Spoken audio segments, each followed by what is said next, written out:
Hi, everyone. My name is Becky Robinson, and I'm so thrilled today to be here with Mark Youngblood. And I'll introduce you to him more formally in a few minutes, but we want to take a few minutes at the start of the call to make sure that you're aware of all the technical considerations for today's event. So first of all, as we often do, we are recording today's event, and we will be sharing that recording with you later.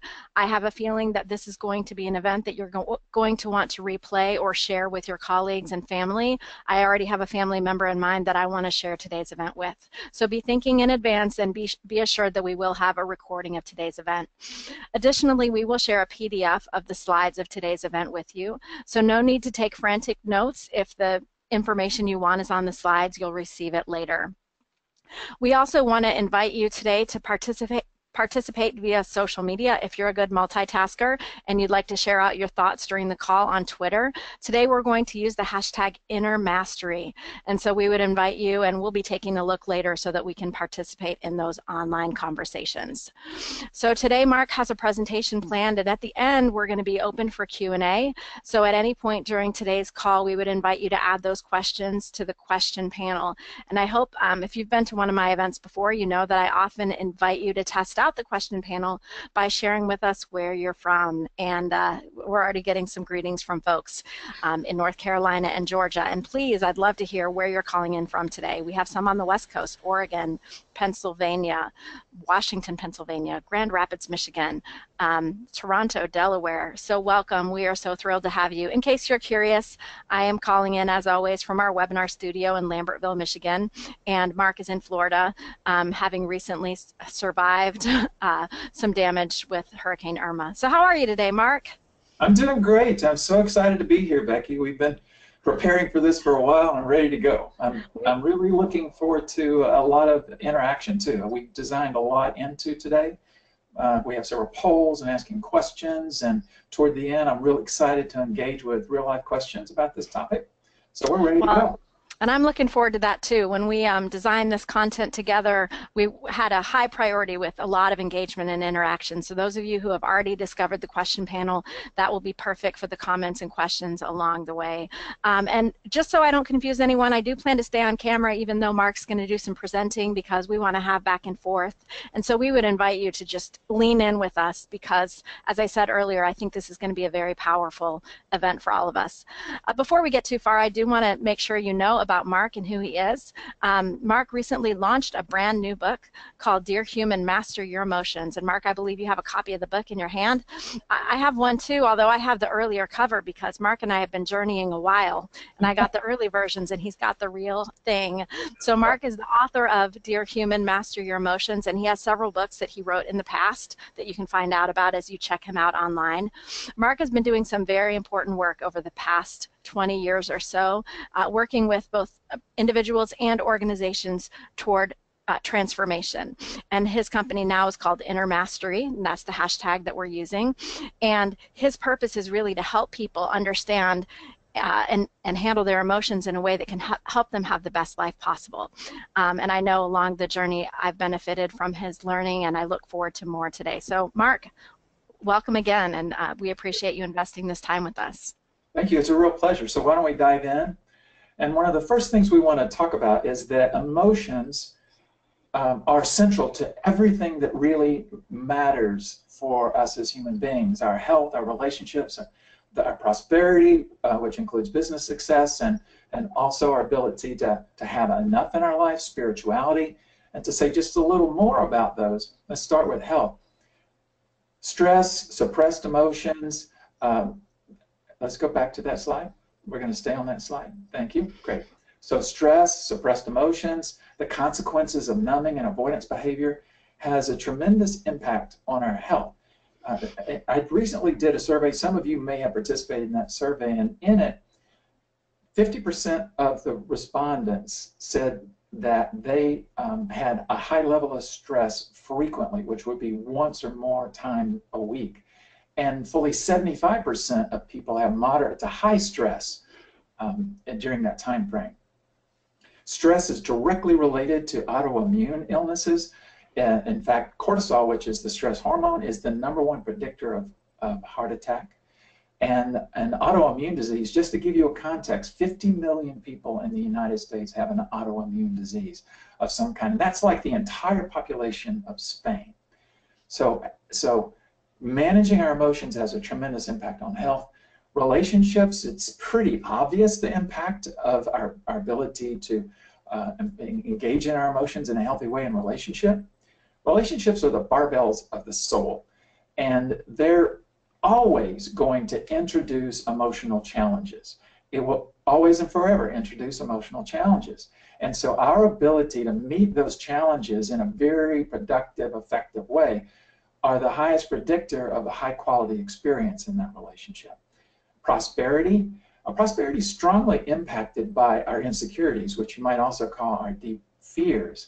And they hold us back, and they make us play small, and they tend to make us reactive, and that reactivity then diminishes our effectiveness. And Daniel Goleman, who is kind of like the father of emotional intelligence, said that it is 80%, it accounts for 80% of success in business. And as an executive coach, that has been my experience as well. So learning to master your emotions is one of the most powerful things you can do to grow your prosperity. And in spirituality, when we're stressed and fearful and we're having relationship drama, it really tends to block our ability to feel connected to something bigger than us, to be connected to other people, with our own spirituality, and it definitely makes it very difficult to be our best selves. So let's go to the next slide. I want to tell the story behind the title, Dear Human, Master Your Emotions, the Dear Human part. This originally was a chapter title in the book, and my publisher said that'd be a great name for the book. And as I thought more about it, it really told the story I wanted to tell, and that is that we're born with this incredible, colorful palette of emotions, but we're not given a user guide. And collectively, we've been trying to figure it out. And even over millennia, we're still not doing a very good job of it, and you'll see that later. For myself, emotional mastery was essential for me, and I'm teaching what I had to learn. I had to learn it because I was making a mess of my life. I was raised in a pretty happy household, all told, but I had some really traumatic experiences based on the way my father disciplined.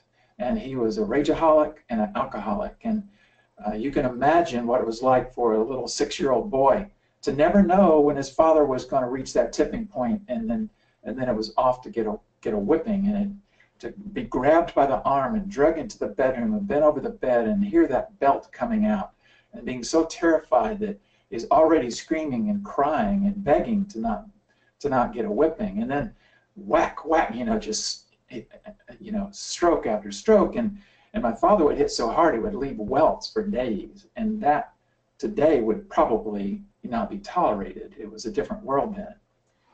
And then at the end of it, to have to turn around and be told, give me a hug, and have to hug the man that just beat me.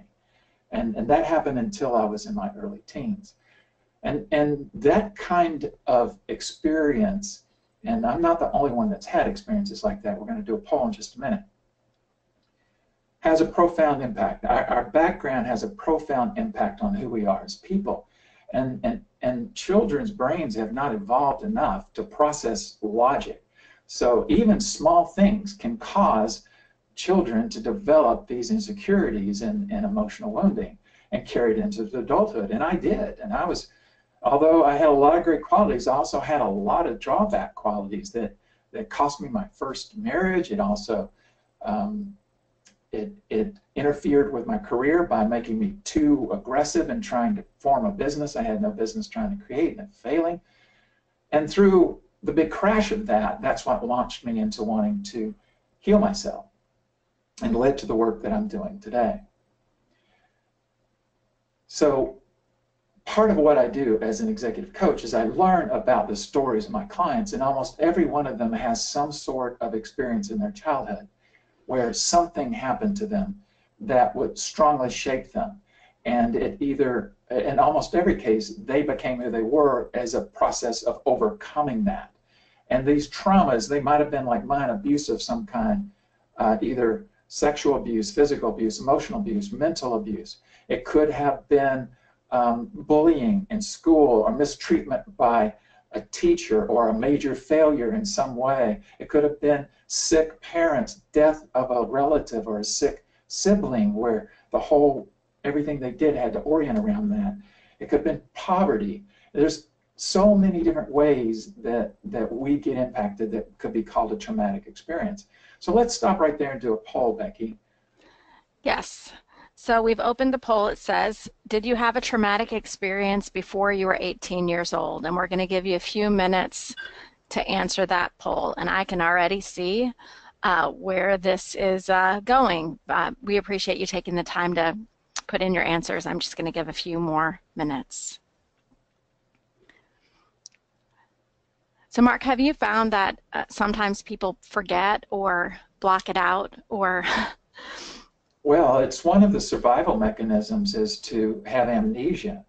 And I've had a number of circumstances, especially in my private work, where I've been working with people that can't remember parts of their childhood.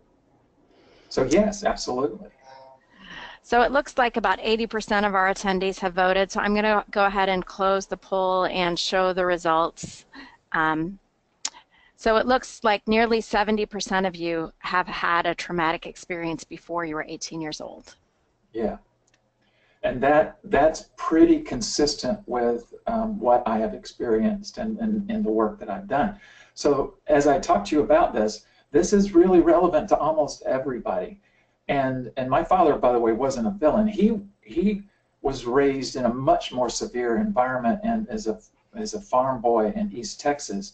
And he probably thought he was a saint compared to the way his father parented him.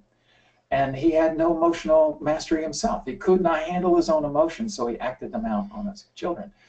He was also is actually a beautiful, loving man. So don't get the wrong impression about my father. And so about 24 million Americans, according to statistics, about 24 million Americans experience a traumatic experience in their lifetime. Now, I think this is way low, and that would be about 8% of the population. But I think what they're talking about there is more like a really strong PTSD kind of thing. Now, one other thing to note before we move off this slide is when we're talking about emotions, we often use the term a negative emotion, and there actually are no negative emotions.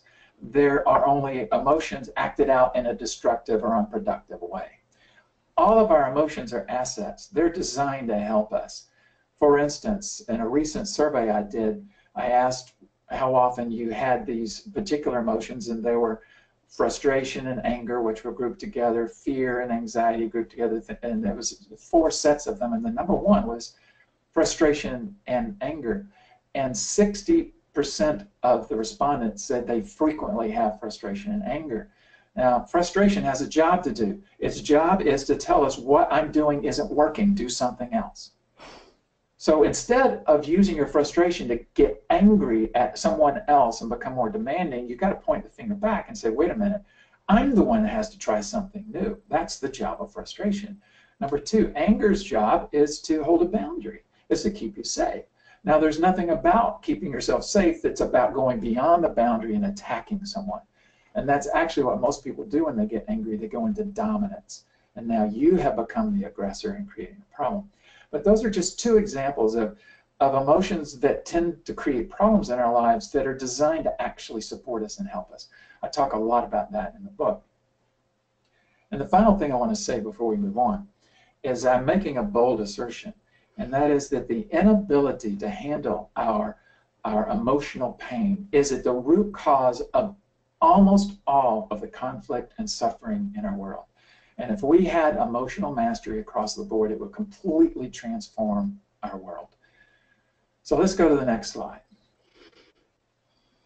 Everybody knows what it feels like to be your best self. Our best selves live in the penthouse of our consciousness. And if you think about having built all these floors up as you've grown as a human being, and your consciousness resides right at the top. And when you're at the top, you have these kinds of characteristics. And these are really magnificent characteristics to be displaying. However, let's go to the next slide. When we get triggered, we take the down elevator. And what that means is that we literally, our brain chemistry changes, where we process information in our brain changes, such that we literally drop down. It's like we regress back through the levels of our development. And the more upset we are, the further back we go. And we demonstrate the behaviors and the emotional states that we had at that level of mind when we were developing it. And in some cases, we're going back to 2, 3, 4, 5, 6 years old with our responses to things. And so here's the kind of behaviors you see increasingly as you drop down in your own personal elevator. And you can look at that list and start to see how that list is really unproductive if you're trying to live a great life. So the goal we have with emotional mastery is to be able to stay in the penthouse. Now, everyone gets triggered. Even though I've worked on myself for decades and teach this, I still get triggered. That is not the point I'm making. It's what happens when you get triggered. How quickly do you notice it? How quickly do you catch yourself and restore yourself back to the penthouse and bring your best self to whatever it is that you're doing? That's our goal. So let's go on. Now, we have two brains, the pilot and the autopilot, or the conscious and the subconscious. And let's ask a quick question, Becky. Sure. Mark, can you talk to me about what percentage of our behaviors are controlled by our subconscious mind versus our conscious mind? Let's actually ask. Oh, we want to ask the audience. Okay, so got it. So if you can find your question panel, we would love to hear your thoughts on this. What percentage of your thoughts do you think are handled by the subconscious mind? Yeah, what percentage of your behaviors are resulting from the subconscious mind? Just yeah, thank you. I'm seeing a range. I see one person saying 99% of our behaviors are controlled by our subconscious mind. I think the lowest I see is 50, 60. I see anywhere in the 75, 85, 80, 75, 85, 87. Okay, good, thank you. Excellent. So those are... Most people are in the majority. Most people are thinking that the majority of their behaviors are controlled by their subconscious minds. Excellent. It's actually between 96 and 98% of our behaviors are controlled by the subconscious.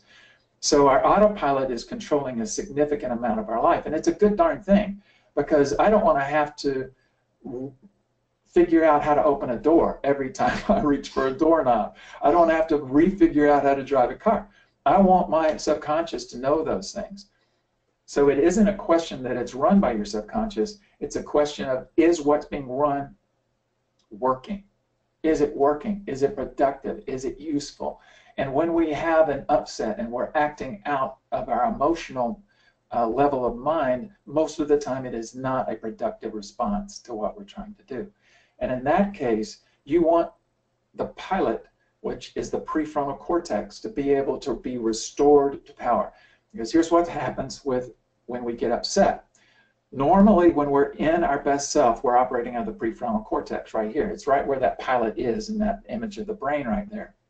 When we get triggered within nanoseconds, and actually we're emotional before we're mental, before we're cognitive,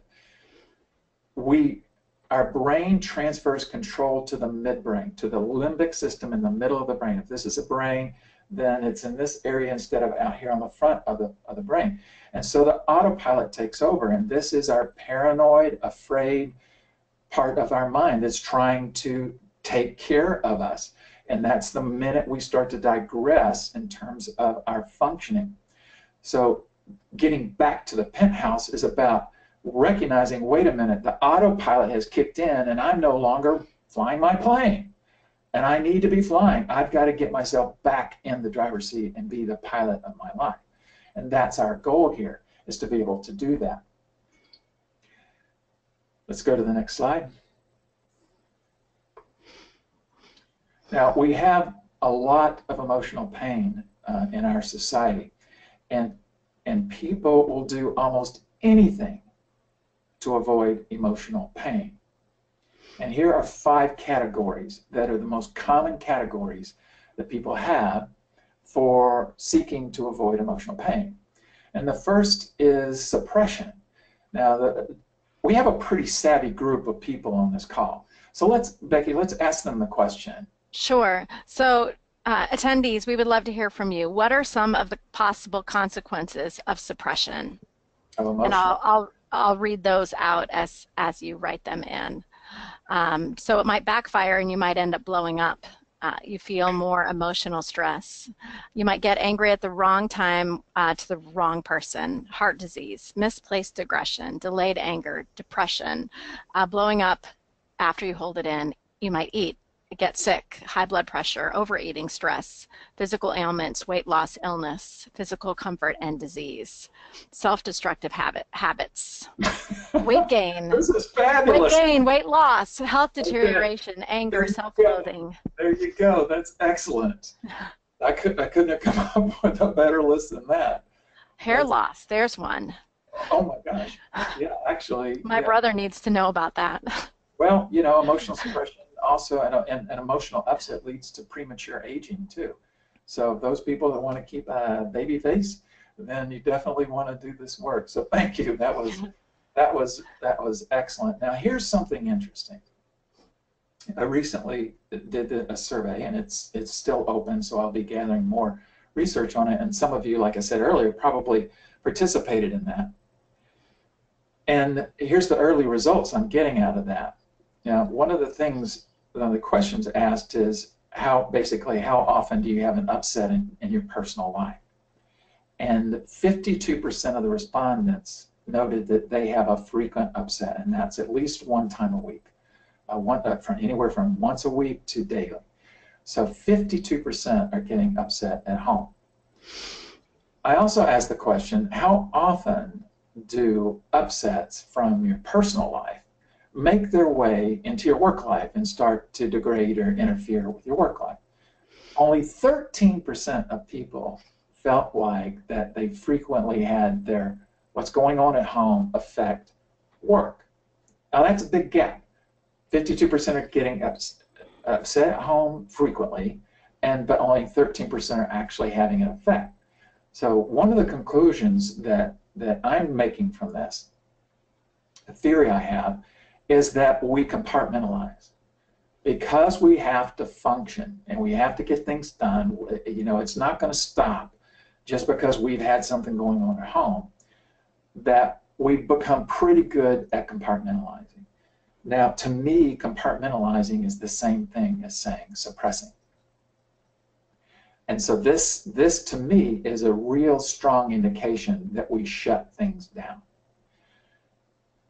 Here's one of the unexpected consequences of suppressing emotional pain. Our emotions can exist on a continuum. So we have extremes of highs like joy and happiness and all that, and then we have extremes of low, which are upsets of all the different kinds of upsets. And then we have a point right in the middle, which is just none. It's neither. It's neutral. There's no high, no lows. People have the assumption I can avoid my negative emotions and keep my positives, but it doesn't work that way. What actually happens is that it's more like a single radio dial instead of a stereo where I can turn down one speaker and leave the other on. It's one dial. And when I turn it down, it turns everything down. Now what that means is that if I'm going to take these negative emotions and bring them in towards zero, this comes in with it. They move together. And so a lot of times when people are depressed, one of the causes of depression is I'm sitting on emotions I'm not willing to feel.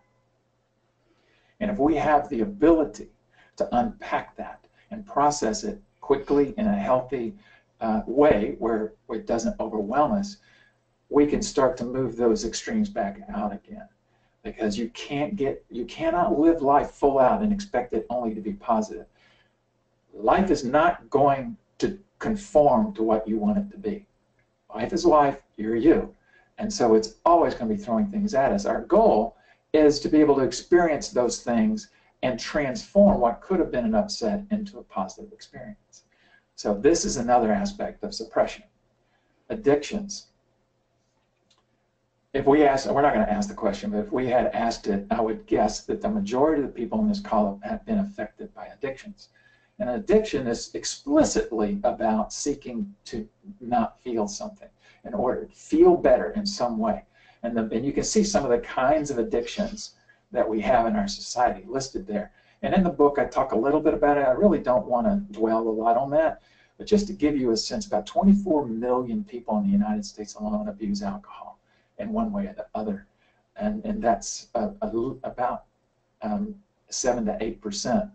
And 50 million people have abused subscription meds. That's just two kinds of addictions. It's addiction is probably more the norm than it's not, especially if you include things like workaholism and that sort of addiction. Now, sadly, some people would rather die than feel the pain they're feeling. Now, suicide is complex, and I understand that there's lots of reasons that people commit suicide. But certainly one of them is that the pain is too much. And the statistics are sobering. Every year in the United States, about 1 million people try to commit suicide, and about 30,000 a year succeed. So this is a true tragedy that hopefully we're going to be able to avoid. Escapism is really not wanting to spend time with yourself. Escapism is I have to stay busy. I had a client just earlier this week was talking about his stress, and he says, I am the most stressed and I have the most issues when it's the end of the weekend and I have nothing to do. And when I'm just sitting there having to be quiet, I panic because I can't handle not being busy. And that's the reason. It's because there's emotions that haven't been dealt with. And they start to come to the surface when we slow down. So for whatever you do, don't slow down, because then we have to deal with those. There's also all sorts of kinds of escapism. What we're pictured here are video games, social media, but it could be reading. In my own life, I know I spent a lot of my life escaping into good science fiction books to avoid dealing with relationships or dealing with my feelings myself. By the way, there is a study that I quote in the book about people who are put in a room for 15 minutes and they have to sit there and do nothing, or they can give themselves a really painful electric shock. And the majority of the people chose the electric shock for doing nothing. This is what I'm talking about. We have a long way to go toward achieving the sort of well-being and health that is our legacy, and certainly an easy outcome to achieve once you know how to do it. The final thing I want to talk about is drama. Now, drama, you might go, but drama is emotional pain. Well, it is and it isn't.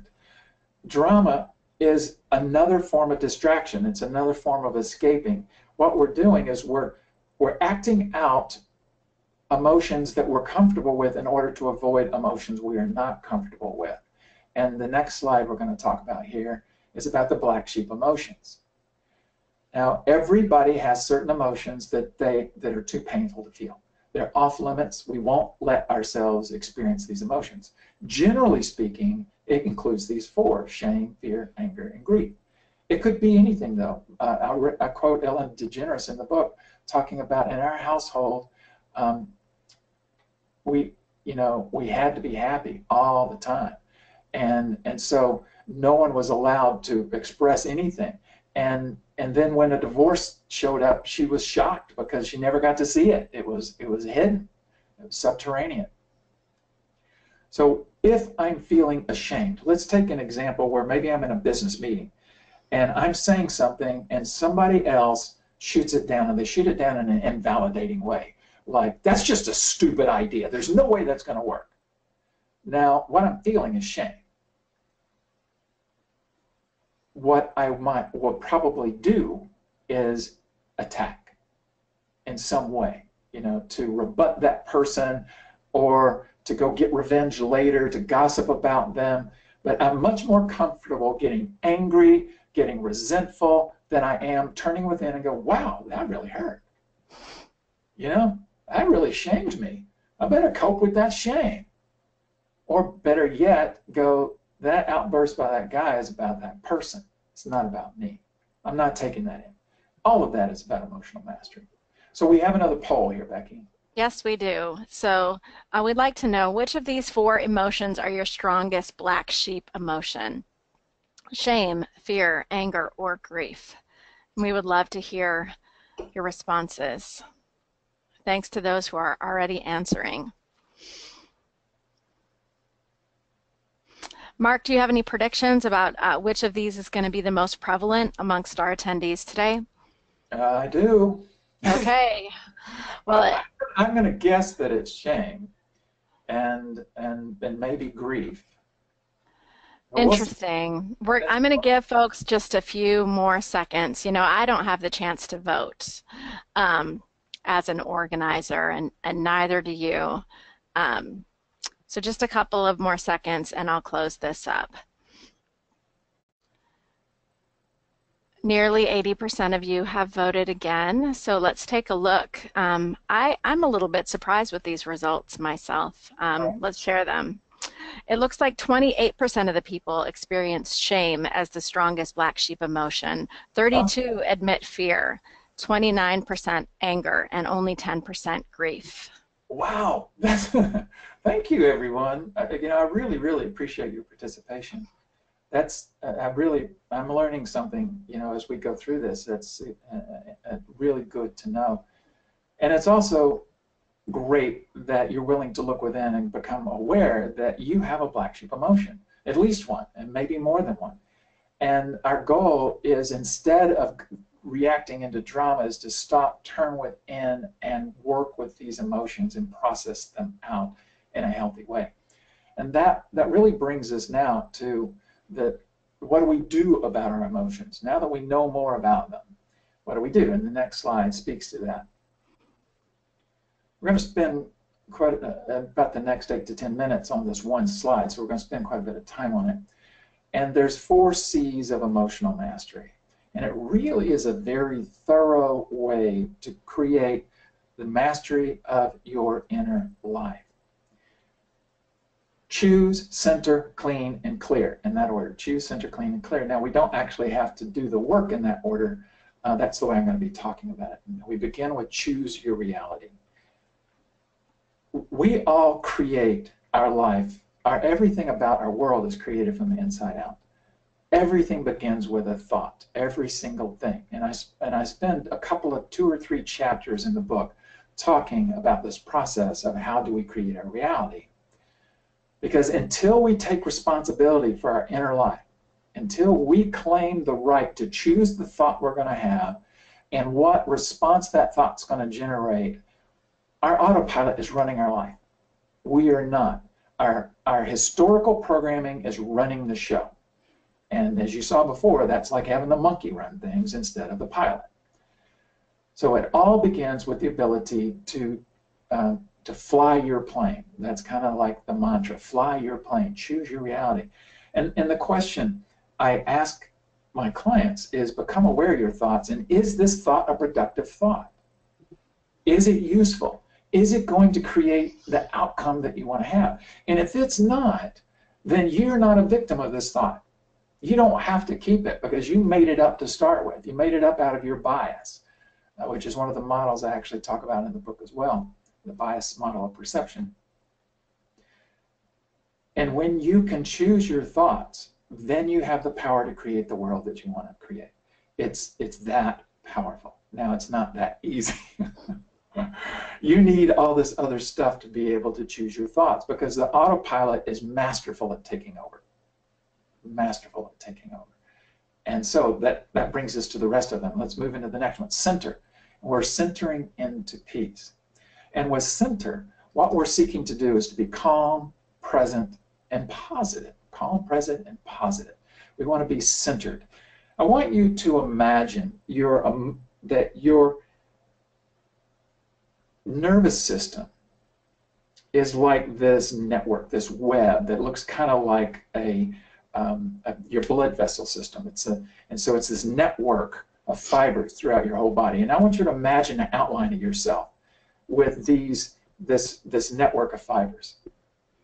Now, when you're really cool and calm and relaxed, you're in the green. So your nervous system is calm. As you start to get upset, it goes into yellow. It starts to get agitated. And when you get really stressed or you get really upset emotionally, it turns bright red. And it's just jangly, jangly, jangly. Now, we all have the experience of driving our car, and there's the thing called RPMs. And like if you run your car too high, it goes wee like that, and you need to shift gears. Well, if you keep running it like that, you're going to burn your car up. The same thing is true as for us as human beings. Our nervous system is designed to be calm and to spike up to save our lives and then return to calm again. But that's not what's happening, because we've inherited this system of interpreting the world as a threat, and so we stay in high alert. And we're in the red almost all the time. So it begins with meditation, learning how to center your awareness, mindfulness, being present to what's in front of you. Appreciation is an extremely powerful tool for transforming your internal experience. And so we have another poll here, and I'm just curious about meditation, which I teach to every one of my clients, and you cannot get where we need to go without meditation. So Becky? Yes, so I've launched the poll. It says, do you consistently meditate daily? And we'll give you some time to answer that. So I'm curious, Mark, would you say that prayer falls into that, or are you talking about something wholly different? No, the meditation I'm talking about is secular. It's not about a particular religious practice. So it's any time you quiet your mind. It's any time where you get really quiet. Now, prayer is not a meditation if you're in your beta frequencies of your brain, because it only becomes a meditation when you drop to alpha or theta. And so if it is a prayer where you're repeating a mantra like, Jesus is Lord, Jesus saves, Jesus is Lord, Jesus saves, because I know you're a Christian, that would be the sort of thing you would say. And it's all you did is you repeated that, and you just let your awareness focus on that. That's going to drop your brain into alpha and then into theta. But if you're having a complex prayer where you're constructing the words for that prayer, no, that's not going to be a meditation. Got it. So do you have any prediction about the stats before I share these results? I've closed the poll. This is a pretty savvy group. I'm going to say that probably compared to the population, it's higher than the population in general, but that's what I would have predicted, that most people are not meditating daily. Sure. So we have 74% of us on the call who are not meditating daily consistently, and only 26% who are. Yeah. And so this is very common, and it's common for my clients. We're so busy, it's very difficult to carve out time. But here's the thing I want you to understand. Even 5 minutes of meditation, it's like creating an inoculation against upset. And the more frequently that you do this as a consistent practice, the more you are able to withstand, almost like Teflon, the things of life bounce off of you. And I talk about having a tune in, tune up, tune out. So in the morning you're tuning in with a meditation, you tune up your calmness throughout the day with small little 30-second to 2-minute breathing exercises. There's lots of ways to do it, visualizations. There's so many apps. I want to highly encourage you to do that. And then tune out is right before bed. Calm your mind so you sleep like a baby, deeply sleeping and not having your mind racing all night long. So I need to kind of move through these next two pretty quickly. Clean is about cleaning up your drama.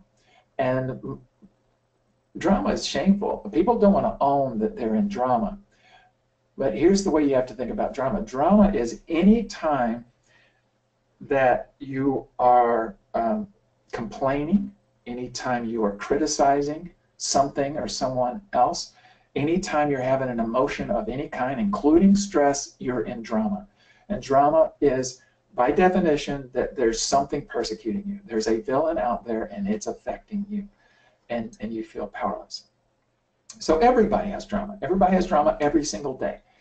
And that's not the question. The question is, can you catch the fact that you're in drama, and can you get yourself out of it? It's the fundamental thing you're doing really to get back up. And in the book, I have a lot of chapters, a lot of tools about that that specifically are designed through neuro-linguistic programming to help you be able to get out of your drama. And the key phrase there is pivot to power, because a drama reaction, it robs you of your power. And so you want to go from this powerless reactive tendency over to a very powerful, positive, creative response. So from a reaction to a response. And the tools in the book include the Drain the Pain technique, Console Apart, managing emotional flooding, and the real flagship is the Max the Moment technique, which says you name it, that you tame it, you name it, you reframe it. Boom, boom, boom, to get you over. And then finally, we have Clear Out Your Baggage. And this is talking about healing your wounds. And this is the hurts, the resentments, the grievances, the trauma, all those people that reported, yeah, I had, traumatic experiences. They don't go away until you do something about them. Fortunately, you don't have to go through real long, protracted, painful processes. With today's technologies, especially things like neuro-linguistic programming, you can very quickly, very gently, very easily process out these traumas. There's others that you can go to therapists for, like EMDR is an example of one you may have heard of. The whole package of emotional mastery includes being able to do this. Now, one of the giveaways that I've offered up here, Becky, is one of my most powerful technologies is called release and insecurity. And an insecurity, another way of thinking about insecurity is this is the deep fear of inadequacy. I'm not enough. I'm not lovable. I'm not capable. I'm not likable. I don't belong. All of those kinds of deeply held beliefs, you can't change them at the cognitive level. You cannot change them at the level of the conscious mind because they're buried in the autopilot. You have to have a technology, as we were talking earlier, Becky.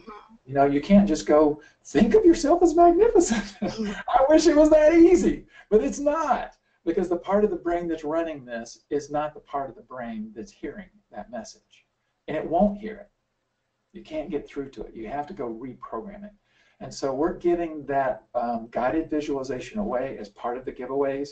I'm real excited to be able to offer that. It's profoundly life transforming to clear out one of those limiting beliefs like that. It has tremendous implications on self-worth, well-being, and it leads to really ultimately all of our reactivity goes back to those insecurities. So, got it. Let's see what kind of questions we have, Becky. Sure. Well, I really liked this question, and it went back to the ways that we avoid emotional pain. And Roy was asking, what's the difference between escapism to avoid emotional pain and escapism in order to relax or have a change of pace? So, like, how can you tell whether you're escaping something that's painful or just, having leisure time? Well, leisure time is about having a pleasurable experience. So you're seeking pleasure. You may, like my wife and I like to watch romance movies. And of course it's with my wife, it's going to be a romance movie. We enjoy that. We really get together, and it's not escape, but we do relax in that. We get this intimacy and this sweetness of that experience. I still read. I like to read, but I can tell the difference between wanting to go read because I'm anxious, and it allows me to avoid that feeling of anxiousness, and wanting to read because it's a really awesome book and I'm really enjoying reading it. The difference is that I'm at choice about reading or not. And when it's an escape, it kind of grabs me, and I have to read it, I have to read it. That's the feeling of it. Got it. Okay. So we have another question from Daryl, and he said that some people appear to be able to control their emotions better than others, and others have a more visceral response to events. His question is, do you think that some people are just wired to not be able to exercise self-control? Well, that's a complex question. It's a really, really great question. It's a very complex question. There's research now that you can actually have brain damage as a child that has to do with the way your brain gets wired, that makes it difficult to be able to have impulse control. Now, they can now teach impulse control through neurofeedback. My wife, who's an acupuncturist, works in an office. It's called Mind Spa, and that's all they do is neurofeedback. So the brain is very malleable, and it can be rewired. There's incredible things that they're doing to rewire the brain these days. Most people, though, if they've got that, they're going to struggle. Now, that's the tiniest fraction of people. And what I would say is that everyone can develop mastery. And I'm not advocating control. It's a lot better to not act out your emotions, because that's going to create even more damage and lead to more consequences in the relationship and in the system of your life down the line. It's better than just acting out in a negative way. However, control is suppression. This is not what we want to do. We want to have a relationship where, as the reaction comes up, we turn within, we meet that reaction, we transform it, we allow it to flow through, we get the value of it in terms of, what is this telling me about what I need in this? I do a technique to restore myself to calm, and then I meet this challenge from a mindset where I'm looking for a mutually beneficial outcome. This is what it really means to be your best self. And I have a lot of clients that will tell me I'm not emotional, and I go, of course you are. You're emotional every minute of every day. Emotions are chemicals. You're just not acknowledging that you're emotional. It's still impacting your brain. And remember, when we're emotional, we lose cognitive processing. I didn't give this stat, but when we have an emotional reaction and the brain moves from the prefrontal cortex into the limbic system, we lose 10 to 15 IQ points. And when you consider that the average IQ is between 90 and 110, and if you're at 100 and you lose 15 points, you're sub-average in your cognitive processing, your memory, your ability to reason, and your ability to make decisions. If you're normally 125 or 130, and normally you would be above average, you're going to drop down into average. So you lose a lot of your capabilities when you have emotional reactions. And just clamping down on them is only a small advantage. You think people don't know you're upset? You think they can't read your face? You think it's not affecting the tonalities? Because the subconscious controls the body. And that's why it's difficult for most people to lie. It's because the body won't lie. It's going to give you away. So this is an interesting question to add to that. One of our attendees is asking, can emotions be false? Oh my gosh, I sure wish I could ask the question back.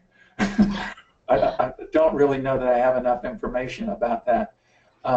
Here's the way I'm going to interpret that, and whoever that is, would you write back to Becky if I miss this interpretation? I'm going to interpret it as saying there are times when we have an emotion that comes up that's inappropriate for the circumstances, and it's because we've misinterpreted the situation. We took something in a way that led to that emotion, but like, for instance, maybe we felt insulted, but there was no insult. And in that case, the response is invalid, and it can feel like a false emotion. There's a lot of things that we're anxious about and fearful about, but really, there's no reason to be anxious or fearful about them. So is that a false emotion? Probably. It's a false alarm, is what I'm getting at. That's the way I'm interpreting it. Now, if I was incorrect, please send another message through, and we'll see if we can answer that better. Sure, and I'm not seeing any clarification yet, but I'll be sure to share that if I do. Now, it's possible that you might have hit on this, but I want to ask it again because it seems like a really important question that came in from Judith. She wondered if you could clarify the difference between controlling emotions and mastering emotions, because just because someone doesn't display negative emotions doesn't mean they're not feeling them. Yes, I sure can. Mastery isn't control. Mastery is skillfulness. Mastery is about having a skillful relationship with your inner life so that you are able to engage it in a way that transforms it. And as you transform what happens inside of you, what I mean by that is your thoughts, and your thoughts are going to lead to the emotions that you have. The Drain the Pain technique, which is one of the ones I'm giving away to you today, is a mental technique that as an emotion comes up, if you will let that energy go through, you will almost automatically calm down again. Now, I didn't control that process. I simply engaged with it in a very artful way. Controlling it would be to go, I'm not letting that emotion out, clamp down on it, and now what I have is it starts to become tension in my neck and in my back and in my chest, and it starts to inflame my nervous system, and so I start to get autoimmune illnesses like irritable bowel syndrome and Crohn's disease and fibromyalgia and asthma and allergies and migraines and heart disease. So there's a really big difference between when you're mastering something versus controlling. Now, I'm going to say, I'm not being I'm not going to be black and white about this. You may need to step in and in your mind go, stop, I'm not going to act this out. And just put the brakes on what's happening inside of you and get through what's going on right now. What I would say to you, as soon as possible after that, turn within and use these tools to let those emotions go. Change the thought structure, which is a drama story that there's a villain and you're the victim of this villain. Change that story so that you can let go of the emotional charge and be able to just focus on what's my need and how do I get my need met. And not just my need, but what's my need and what's their need, and how do we find mutuality here? How do we find the harmonious? And I hope that answered the question. If it didn't, please write back and I'll take another swing at it. Sure. So I'm going to try this question, and we may need some clarification on this one, Nina. Nina's wondering how this concept of emotional mastery applies to people with cognitive mental illness or emotional dysregularity. So I guess the question might be, can a person with cognitive mental illness practice emotional mastery or learn from these techniques? I don't deal with people with mental illness. I'm not a therapist. I'm not a doctor. I can't speak to that. I know that a lot of the people with that expertise absolutely do work with and teach those kinds of practices. And I mentioned some earlier, what goes on at this facility, Mind Spa. They're leading edge technologies for dealing with people with mental illness, and how do they become functional in life and in the world. And most of them can do that. They've got incredible technologies today, Becky. Let me tell you about one. Most of us know about PTSD from wartime. But PTSD, actually, the research now shows that PTSD can occur anytime you have any kind of trauma, which includes all those abuses we talked about earlier. And it also includes a car wreck. Any violent, you witnessing a violent experience. Well, they have technologies today that can wipe out PTSD in 30 minutes. There's one being done in this Mind Spa technique that was written up in the local paper, where someone from Vietnam who actually it was the Iraq War, who couldn't sleep at night, his life was completely dysfunctional, went in and had one technique with this technology that rewires the brain through sound, to certain sound processing, and in one session cleared it out, slept completely through the night.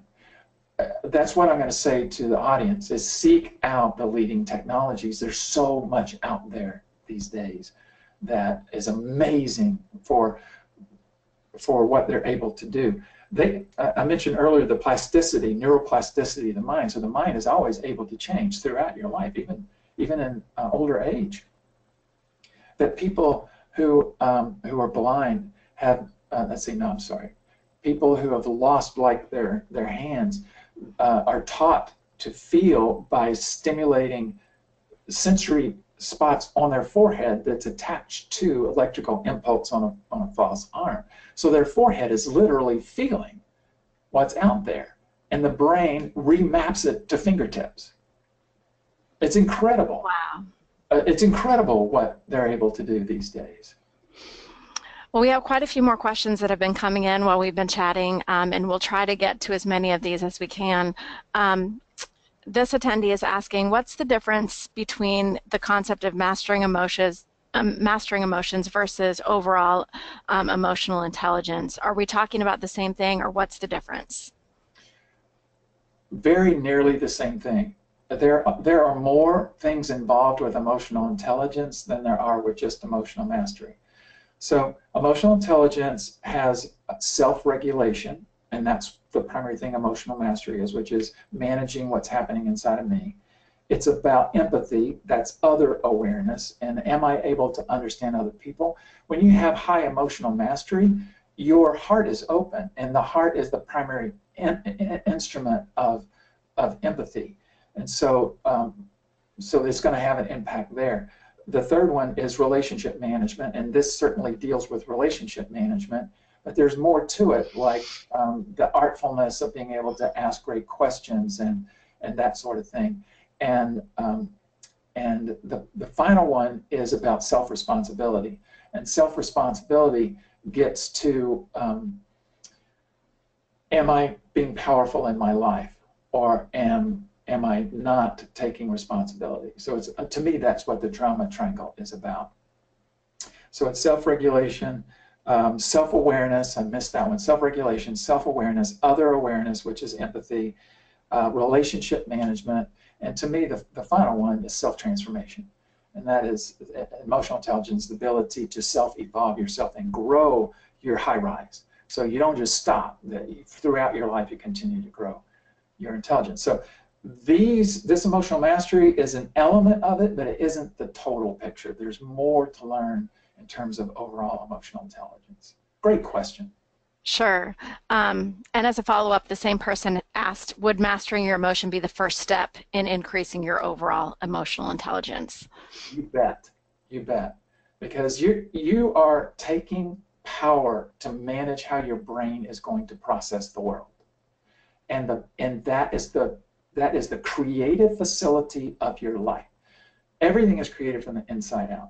And when you are able to keep your brain functioning at a high level, you're going to make better and better and better choices more and more and more and more frequently in your life. And that's gonna open the door for every one of those other things to improve. Your health will improve almost overnight because the body's a self-healing mechanism. It has tremendous implications in every part of your life. So I'm going to squeeze in two final questions. One is quick. Someone is asking if it would be possible for us to provide the contact information for the Mind Spa and other similar treatments that you mentioned. Yes, absolutely. Okay. I will be. I'll have to provide that to you, Becky. Yes, so we'll make sure that you get that. And then the final question is, would you have any recommendations, Mark, for how to deal with people who don't have emotional mastery? So that's almost everybody. Under the right circumstances, almost everybody is in reaction. Part of the research I did showed that that 70% of the people who responded have moderate to high reaction. Well, they have 70% have frequent emotional reactions, whether it's at home, at work, or internally as self-criticism, frequently, which means every week. There's levels of consciousness. There's the reactive, creative, integral levels of consciousness. Creative and integral is 25%, 70% of the population is reactive. So almost everyone you deal with is emotionally reactive when they feel threatened or when they feel challenged. So what do? You master yourself. You take the high road. You learn how to transform your part of it so you're not doing the drama dance. And when you do that, you can be the agent in the relationship that raises the bar, that brings it to a healthy way of functioning, because you go into empathy, you go into ways of engaging with that person where they become aware of their need, and you help them get the need met as opposed to the want, which is for the world to change and make their life better, which is not going to happen. That's very helpful. So let's talk for a minute about next steps. We're so glad that you joined us today, and we hope that you will take some next steps And we'll come back to this slide for Mark to wrap things up. There are a few next steps you could take today. One is to buy Mark's book, Dear Human, Master Your Emotions. You'll get the cool new cover, not the one I'm holding. Another one is if you've already read the book, we would love to have you review the book on Amazon. That gives important social proof that helps other people discover the work. You can also download a free resource, and we will put that link in the email follow-up, but the link is also in our chat. So if you can find the chat window, that link is there. Additionally, your biggest fan, Mark, is on the call apparently, and she gave us the link for Mind Spa Sarasota. That's also in the chat for those of you who are asking about Mind Spa. Also, if you can send some feedback about today's event and what you enjoyed and what was helpful, and any other feedback that you might have for Mark or me related to today's event. And if you can send that to webinars@weavinginfluence.com. I do have a few copies of the book in the office that I will send as a gift to you in appreciation for your sharing that feedback. So we would welcome hearing from you. Mark, I believe you wanted to share something on the previous slide as we wrap up our formal time together. Yeah, just one last thing is, just keep in mind, you can't change the world out there. It's always going to be what it's going to be, but you can change your world, and then that enables you to create a great life. And that's my greatest wish for you. Thank you so much. So, Mark, I'm trying to stop this recording. I had the same trouble on the last webinar. We'll be sending the recording out with our follow-up email that you'll get this afternoon, and hopefully you'll be able to share this with others. What we often do is we'll stay around for what we call the after party in case you had questions or comments that you weren't able to make. So if you're still on the line with us and you have questions, we'd love to answer those now. And unfortunately, I couldn't get that recording to stop. It's too awesome. Yeah, you know, it's a little red button, and you're just hit stop. So, Aubrey, could you go back to the next? Can you go back to the next step slide? Yes, thank you so much. And I'm going to keep trying to stop the recording. We do have some more folks with us, and if you have questions, feel free to put those in the question panel while I keep fighting with GoToWebinar and not being able to stop the recording. All of this is being recorded for posterity, apparently. There are a lot of thank yous and appreciation coming in for you, Mark. Oh, thank you. Everybody was here. So yeah. I'd love to answer any more questions. Did any others come in, or did we not get? Are there any we didn't get to? I am fairly certain that we have answered all the questions. I'm fairly certain that we've answered all the content focused questions. So Mark, I'm going to say goodbye for now, and thanks to all of you who have joined us, and we look forward to learning with you again in the future. Thank you very much, Becky. It's been a real pleasure. Bye.